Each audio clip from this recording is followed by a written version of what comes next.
And we're live. We're live. Hi, Maeve. Good afternoon, Frances. Oh, it is afternoon. Yes. How Well, are you? it's 2 minutes past afternoon. Yeah. So I'm much better than the last time that we came live, because I was sorting out the pup and I was getting frustrated because the pup wasn't performing, and even though I told her we were going live, so I made sure to take extra time with her, so I was calmer. And Very I was good. sending calm energy down the lead to her. Lovely. And so the whole experience was much better. So then I was able to come up and be calm for going live at 12. Good woman. So Preparation. It's all in how are you? preparation, isn't it? How are you? I'm good, yeah. I'm okay. Maybe okay is better, is more accurate than good. Yeah. Yeah, Hanging in there. hanging in there. So I'm just having a bad hair day today, Frances. I had to throw it up behind me because it would not sit. But is there, like, I'm just thinking there is never a good hair day at the moment for me. Ever. Ever, ever, ever. It just doesn't work. But you And look the thing lovely. about, oh, thank you. So do you, actually. But I think it's a great statement. I'm having a bad hair day. I know. Yeah. And the one thing I'm glad about my new COVID hair, which is really long, is that I can just throw it up and forget about it. Yeah. So anyway, we're too busy chatting about our hair. We're here on our rambling tangents to support all of our global fan base, Frances, around mental health and mental health issues and anything that might be troubling them at the moment. We started this nearly a year ago. I know. It's a bit crazy, isn't it? Yeah, and I remember how I was when we first started. I think I prepared for about 4 hours before to go on live to make sure I was all put together properly, and now it's like 15 minutes. Like, what happened in the 60 seconds before you pushed go live? The two of us were frantic. Trying to fix the hair. But, and I always say this, and I like repeating myself. I must like the sound of my own voice. But this space, going live and meeting you and getting to know you and getting to know all the gang in the background. There's Geraldine, hi Geraldine, and Vicky and Marie, has given me a lot of support throughout the lockdowns. It's given me a reason to get up out of bed, to get washed, to actually have a bad hair day. Because when you're in bed, you don't know if you're having a bad hair day or No. not. Yeah, So, no, I just wanted to say thank you to you and to everybody that's been joining in to the lives. It's been really helpful for me. and you're most welcome. And thank you from this end too, because it's the same for me.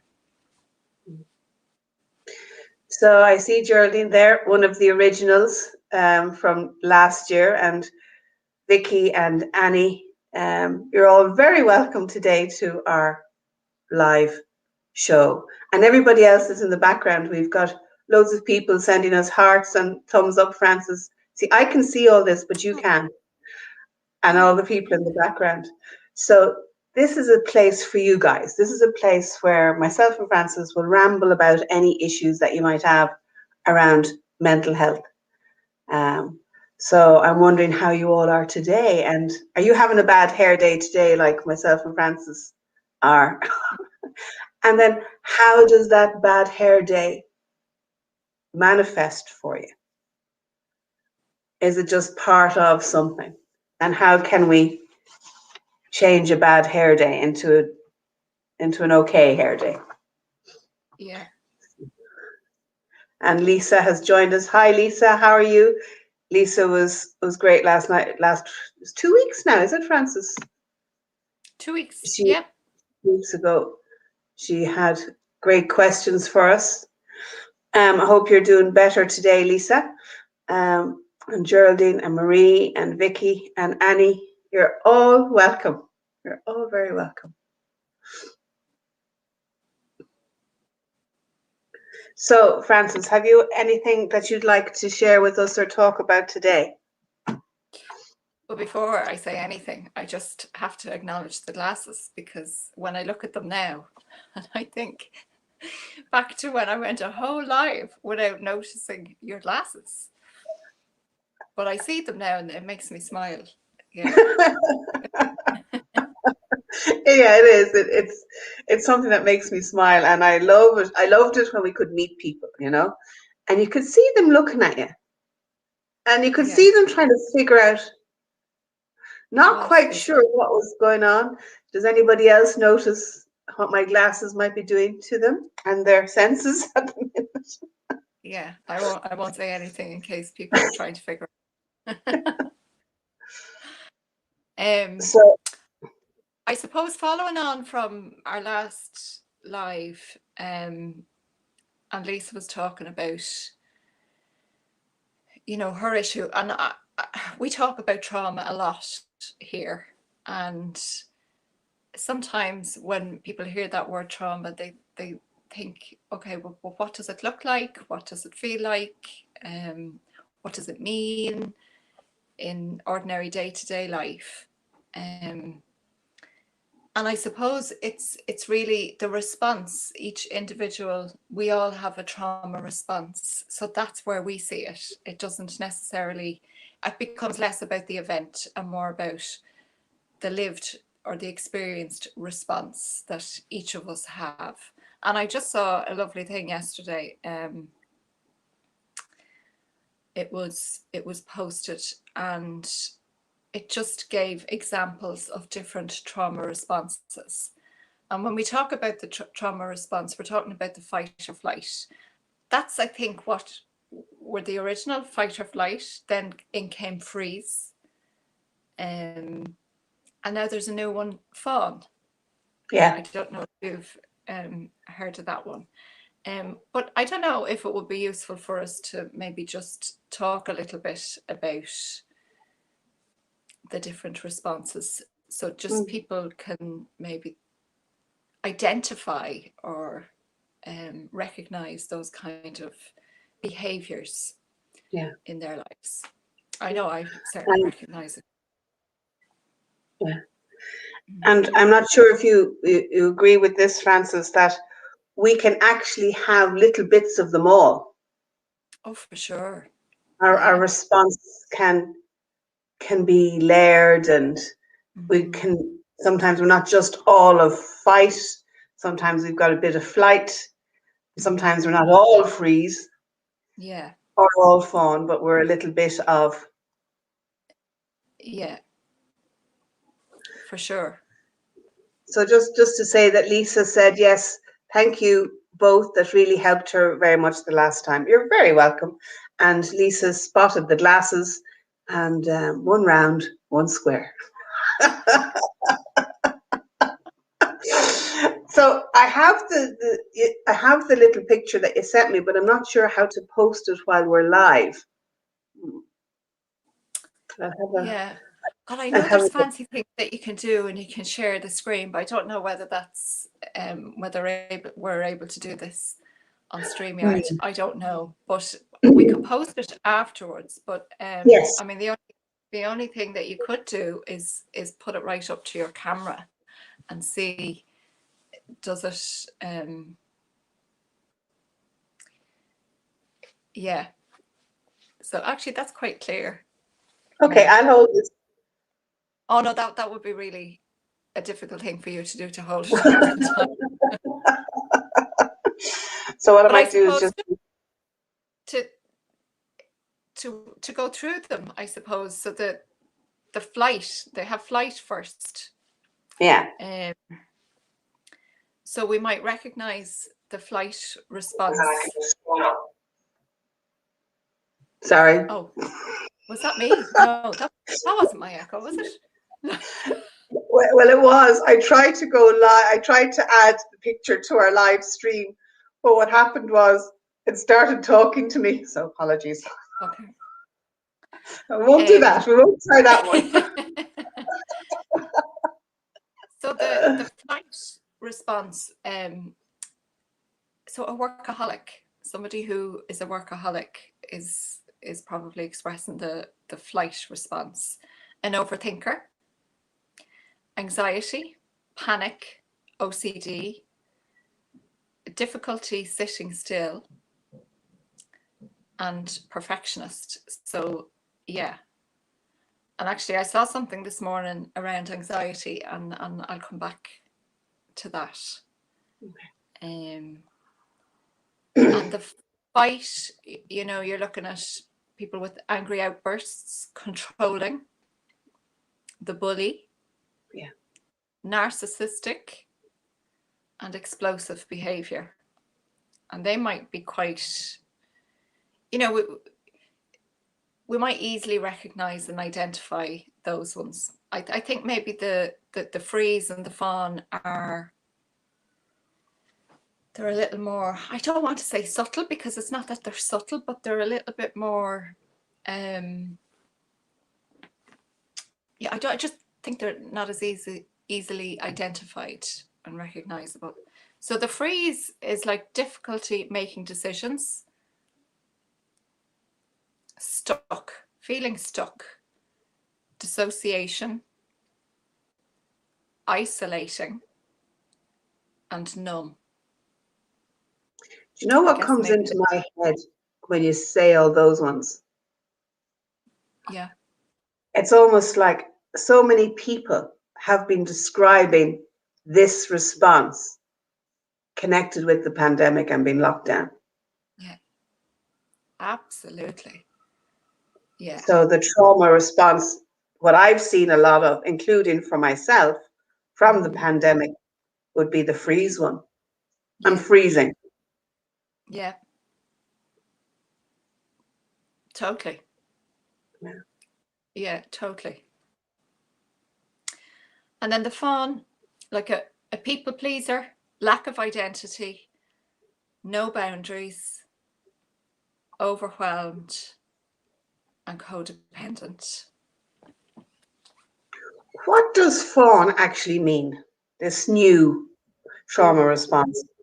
Well, I don't know where they're getting the word or the reference of fawn, but isn't a fawn like a young deer? Yeah. Yeah. And I don't know. That's the only thing I can think of when I think of fawn. But I also think of somebody.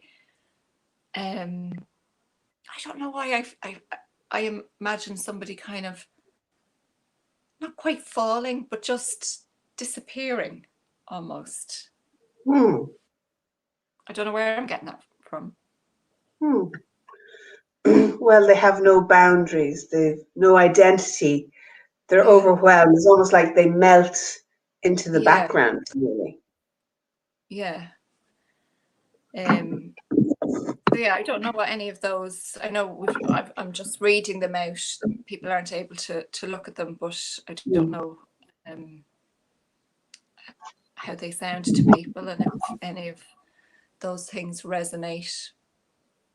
But yeah, thank you, Maeve. I'm your glamorous assistant, Frances.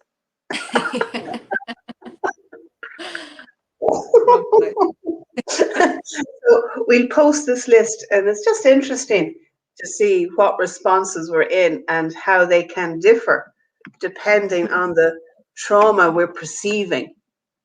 Yeah. You know, and everybody perceives trauma differently. Yes. Yes. And that is not a conscious decision. That is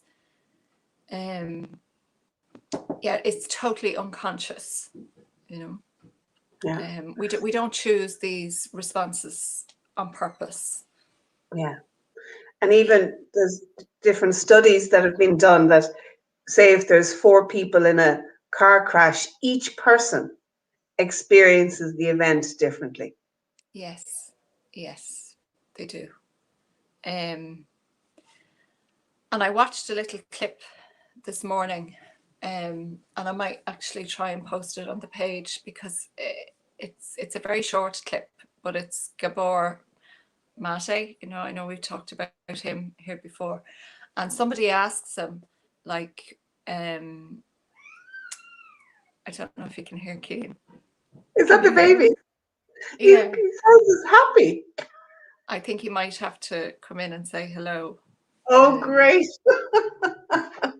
So this is live action where if Cian can come in and join us. Yeah. Loretta has joined us. And she wonders, would fawn have anything to do with the expression like a deer caught in headlights? Yes.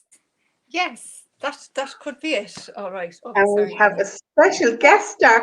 Hi, and Charlie, the two of them. Hi, Cian. Are you saying hello, Keane? Welcome to our live show. Hi, Charlie. Hi, Charlie. Oh my Are you God, saying hello? Francis, he's got so big. So big. Yeah. Hi. So big. Hi. You saying hello to Maeve?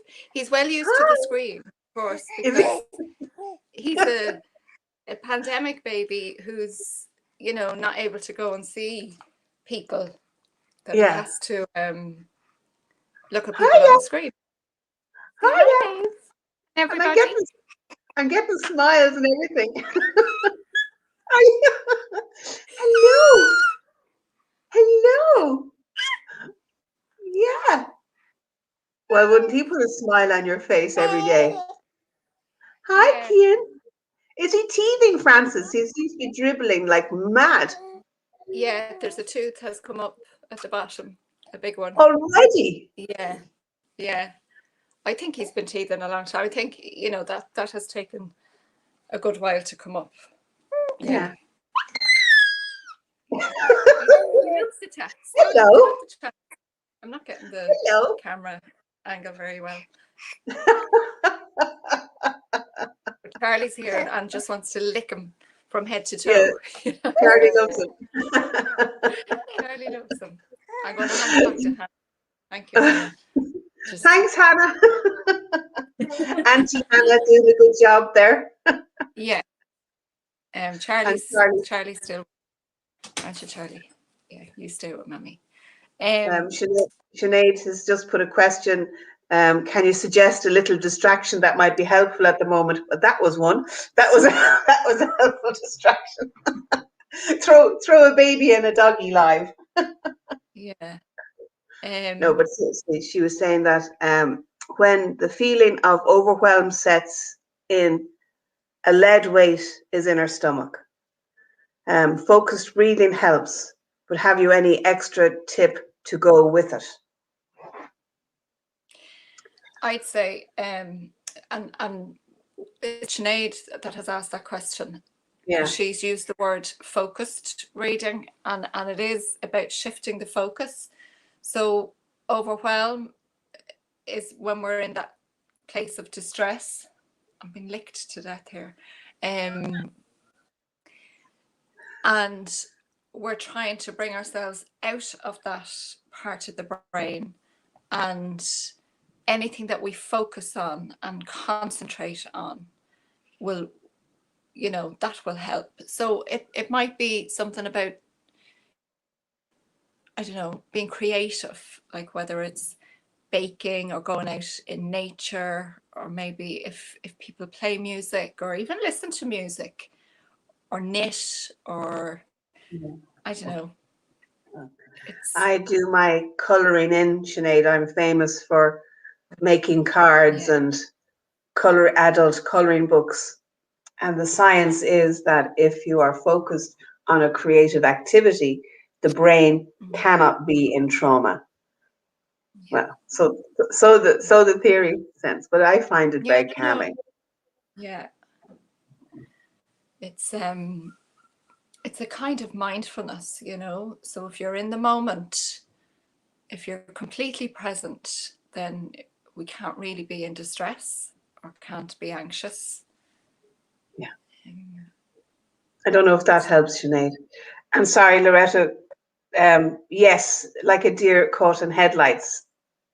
Yes. Yeah. I mean, I don't know enough about that, the fawn. I'd have to look it up and learn more about it. But that's my sense of it. Yeah. A deer in headlights would be a bit like freeze, though, wouldn't it? Yeah. I don't know why I'm thinking it's something like, just when you said melting, just it's kind of falling, but not in the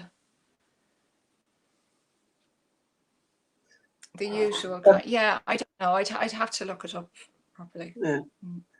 Yeah. Lisa said, "Oh my God, what a cutie!" Yes. And Vicky said, "Cian is a little dote." He is. Yeah. And you are the most glamorous nana in the world, Frances. I have to say that. Thank you. Can I get a sash with that? Yes, you can. I'll make you one. And Vicky wonders, would you get a lump in your throat with the flight response? Ooh, interesting. Well, I'm thinking, why wouldn't you? But I don't know whether it's necessarily that one causes the other. Lump in the throat, that's a really interesting thing, because there's something stuck there. Yeah. When there's a lump there, it's like something is wanting maybe to come up, but gets stuck there. Yeah. And I know stuck then is in the freeze, isn't it?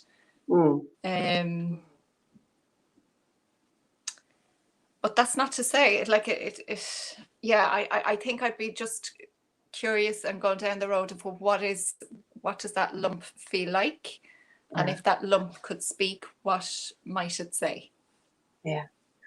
I know for me, when in anything that feels stuck, it's great to try and open the mouth and make a sound, whether it's even the sound of breath, but just the actual opening of the mouth and allowing the space. When we talk about energy centers, and the throat is called the avenue of expression. Wow, yeah. So when there's a lump there, there's a blockage in our avenue of expression. Yeah. So opening the mouth, letting an air sound out, and sometimes there might even be a sound, and it might be a small little sound, but it's to actually let the sound out, and the vibration of the sound in the vocal cords shifts it, moves the energy. So, and I'm curious about that, sorry, Maeve, like if you look at somebody's life experience, so has there been a time in your life where you would have liked to say something or do something and you weren't able to? Yeah. That your avenue of expression was shut down. Yeah. Yeah. For whatever reason, whether it was perceived fear, perceived judgment, or anything. And that's all trauma response. Yeah. Yeah. So I'm wondering, the next time you feel the lump in your throat, Vicky, maybe just to see if you can open your mouth and make a sound that will help vibrate through the vocal cords and move the energy.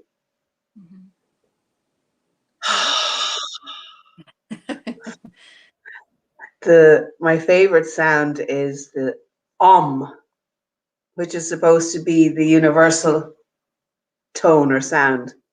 Yeah. So will I do an will I? Do an See what Charlie thinks of it. Um,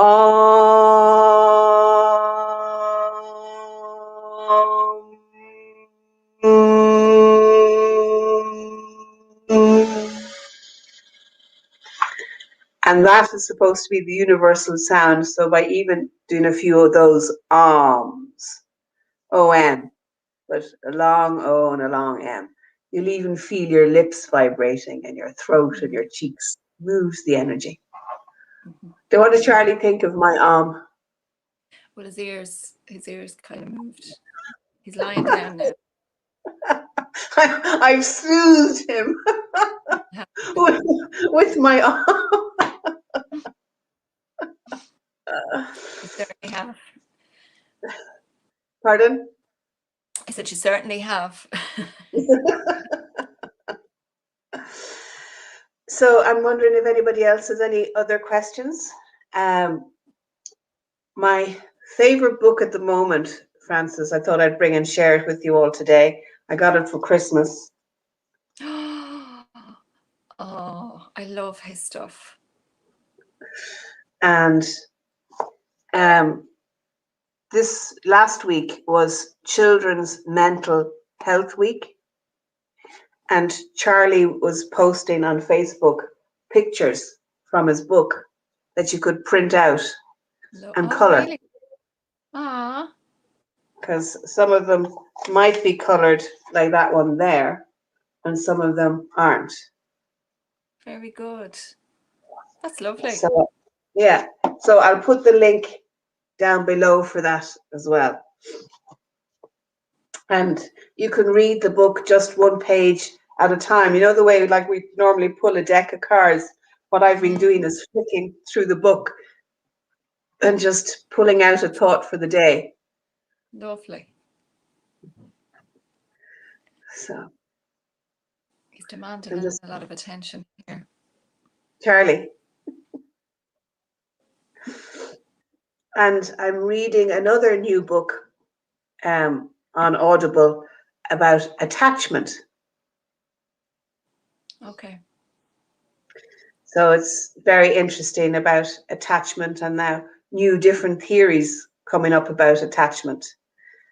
So I have more on that the next time we meet. So that's the excitement in my life at the minute. Yeah. Oh my God, this dog stinks. Like I love you so much, but you stink.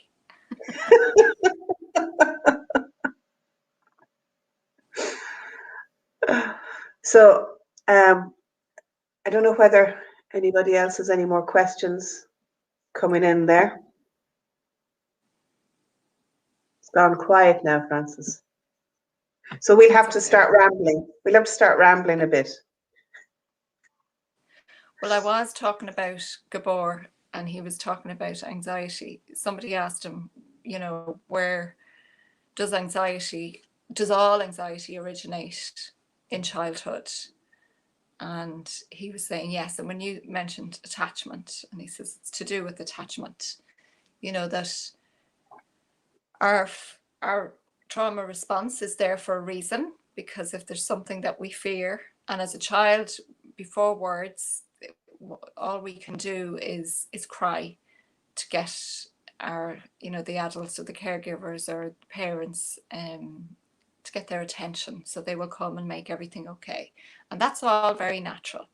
But what happens is when maybe somebody doesn't come, when the attachment isn't maybe attuned, then anxiety beds itself in. So it's something different to fear, Yes. Yeah. And I think they were Bowlby was one of the famous, and Ainsworth. They were the first two really to kind of do experiments. Yeah. And I think the most famous one is the strange attachment. I don't think it'd be allowed to be done nowadays because it's kind of mean. where, where the mother would leave the room and leave the baby with the stranger and let the oh I know. no. Can you imagine doing that to Cian just to check? What was his response? No. Yeah. No. No, it's okay. But the book I'm reading now is talking about adult attachment and how Oh, then we attach to a relationship, so to a partner or a mm, husband. And as I'm reading it, I'm also thinking about it to a dog, to a pet. But they're talking about how now with the new imaging of brain pictures, I'm sure I've said that completely wrong. Um, brain imaging pictures. I understood you. That's all right. Now, when you attach to a partner, that you biologically and molecularly connect. Wow. Yeah. So they're saying that some of the old type of psychology would be about, well, it doesn't really matter if your partner is doing X, Y, and Z, you should be able to look after yourself. And if you're not looking after yourself, well, there's something wrong. So now this book is inferring that, of course, if your partner is upset or doing something upsetting, you'll feel it. Because Mm, once you've attached, you mm, are connected. And yeah. they were doing different pictures and imaging and experiments with adults, which is much easier than kids. Mm, And so I've just started the book, so I'll keep you posted. do. But Who wrote it? so far, the more attached you are in your relationship, even though it sounds, you know, that you could be needy and all the rest of it, the more secure you are to have an independent life. Yeah. Yeah. So the secure attachment there then. Yeah, Yeah. that's very Okay. interesting. Yeah. And I think that's what we're doing with our puppy at the minute, making sure she feels secure and attached Mm, at the moment. So I very think she's good. very attached. So Gorgeous. Judy has just arrived. Hello, ladies. Hello, Judy. You're very welcome. Um, and Lisa say no way would it get ethically approval. I'd say that's the child testing that Bowlby and Mm, Ainsworth did back in the 60s. I think they're right, Lisa. Well, at least I couldn't watch it anyway. It would break my heart. yeah. Um, but it's interesting to see what different attachment styles we all have. Mm-hmm. Mm, for sure. So, any questions from anybody before we finish up this afternoon of our rambling tangents, where we've talked about puppies, attachment, trauma response, fear versus anxiety, lumps in throats,